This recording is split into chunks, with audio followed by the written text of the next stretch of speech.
आज हम लोग जानेंगे बृहस्पति की पंचम दृष्टि के बारे में। जैसा कि मैंने पहले भी बताया कि हम वर्क चार्ट और उस भाव के भावेश की स्थिति भी देखेंगे।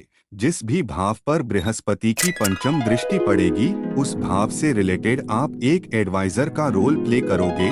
लग्न से पंचम भाव होता है बच्चों का।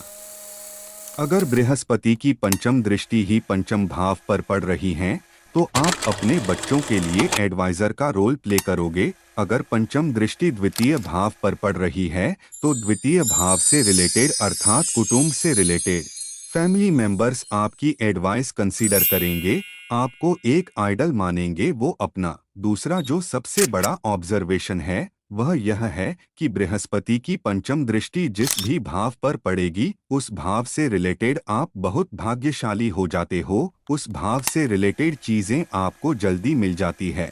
जैसे बृहस्पति लग्न में है और पंचम भाव पर उसकी दृष्टि पड़ रही है, तो आप बच्चों से रिलेटेड बहुत भाग्यशाली रहेंगे।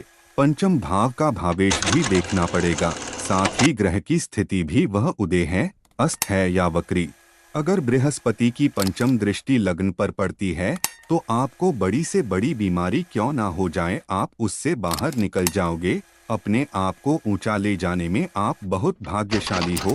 आपकी लग्न कुंडली में बृहस्पति किस भाव में बैठा है, हमें कमेंट करके बताएं। अस्तु।